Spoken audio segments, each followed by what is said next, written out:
Hello everyone. Today we're gonna solve the pseudo-palindromic paths in a binary tree.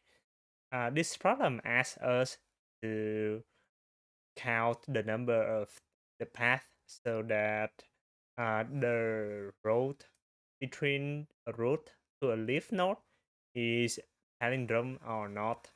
So, for example, if we consider this row, this path, we're gonna have 2, 3, and 3.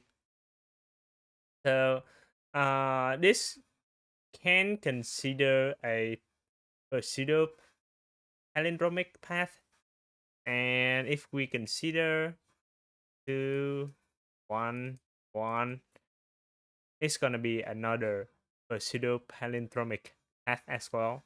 But if we consider 2, 3, and 1, this one is not a pseudo palindromic path. So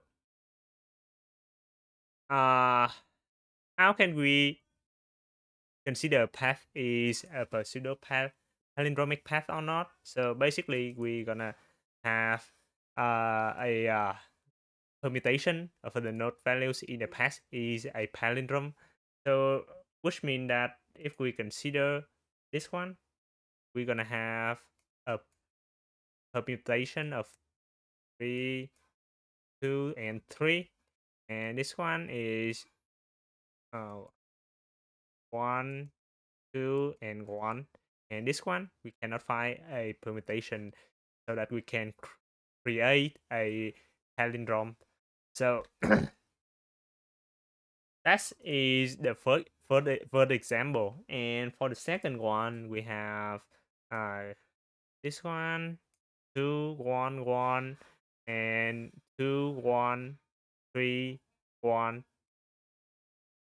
2, 1, 1 is a palindrome, can be rearranged to create a palindrome, and 2, 1, 3, 1, we cannot create a palindrome from this path, and we will not consider any path between the root and a leaf.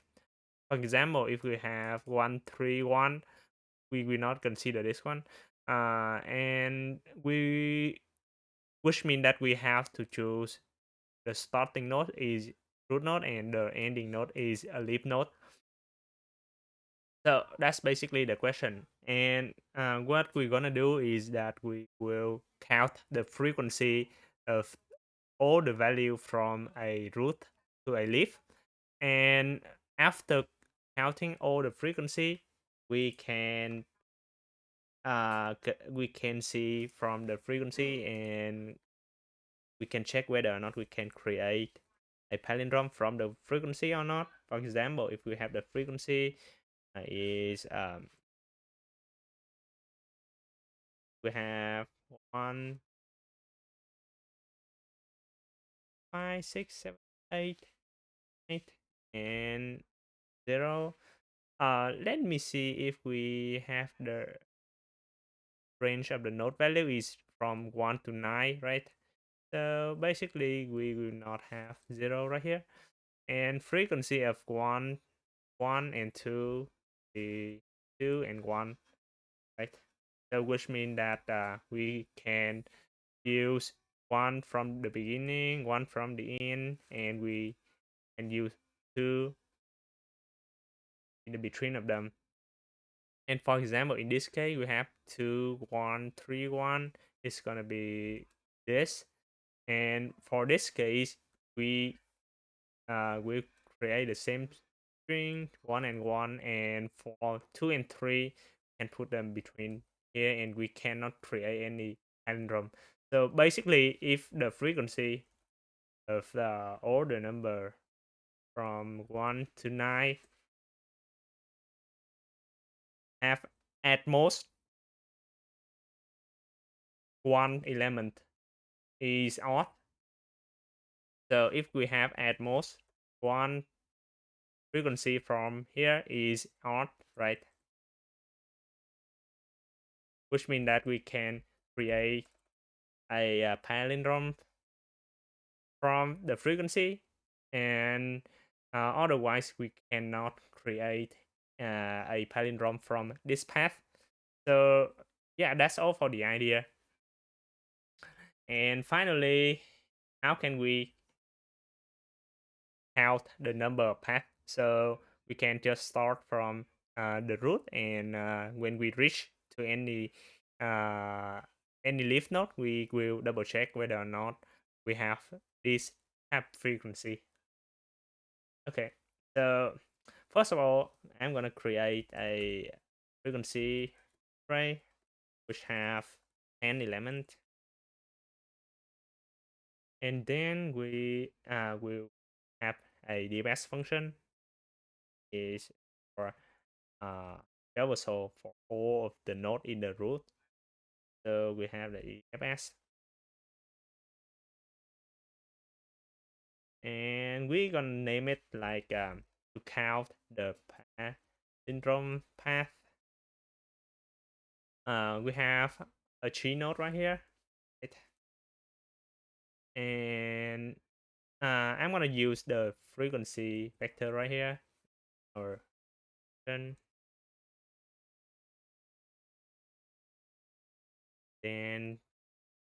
for vector frequency,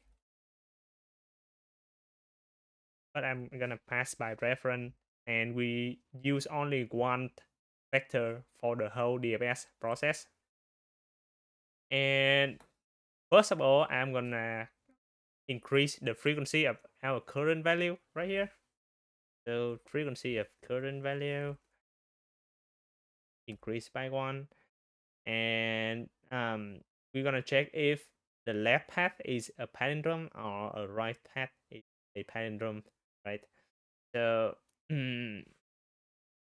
I'm gonna check whether or not if the current left is a null pointer and the current right is a pointer. That's when we check the path from the root to the leaf.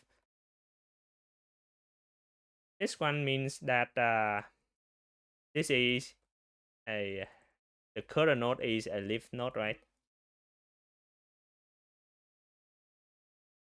And if we already know that this one is a leaf node, we're gonna check whether or not the path from the root to the leaf is a palindrome by checking the frequency of them.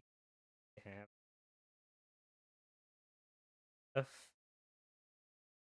if palindromes of frequency, we're gonna increase those right here. Let me create a variable 0, and then if we don't have this kind of thing, we're gonna consider going to the left or go to the right side of current node. So if we go to the left side, we're gonna increase the number of the palindrome path by count palindrome path current left with the frequency, and we could do the same for this one, right? And then we will minus frequency by 1, pay back the original status of the frequency, and finally we return the result right here. And for this function, it's gonna be easier. We just need to check vector frequency, and we will pass by reference, and we not gonna change anything in this frequency. So I'm gonna make sure that we don't change anything in here by using the constant right here. So I'm gonna check if we have at most one odd frequency or not. So I'm gonna have frequency will be 0, and I'm gonna for loop from i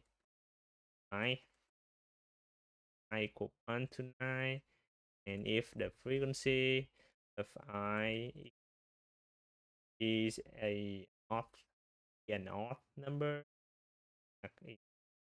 frequency, and I'm gonna return the less than or equal 1 right here, right?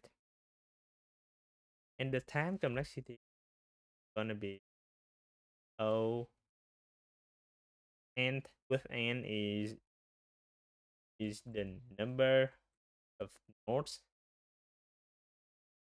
and we should multiply with 10 because we look for 10th number to check whether or not it's a palindrome or not, but we can remove 10 right here because it's a constant, so we can remove 10 right here. And the space complexity of 10 because we're gonna use this vector, but we can remove 10 because it's a constant as well. So the topic gonna be 3 DFS. This is traversal, and this one we're gonna have a frequency. So it's sort of like hash table, right path. Yeah. That's for this question. That's all for this question. Let's see how it goes. Yeah, and gonna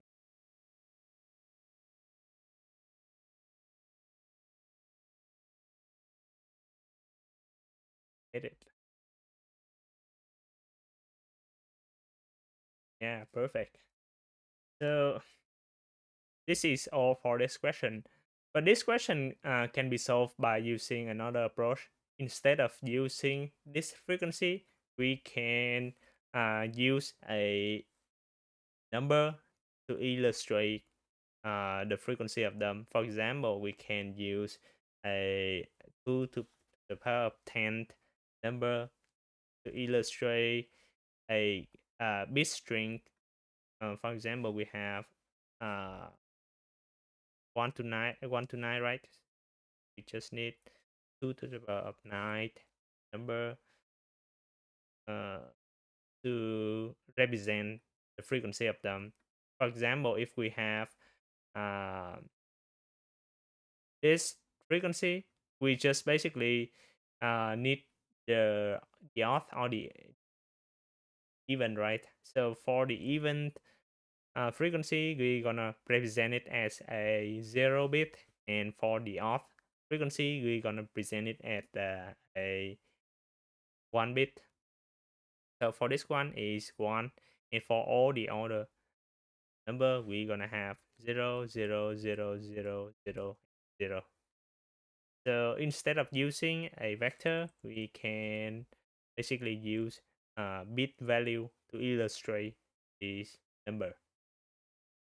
So that's all for this question, and hope it helps you guys.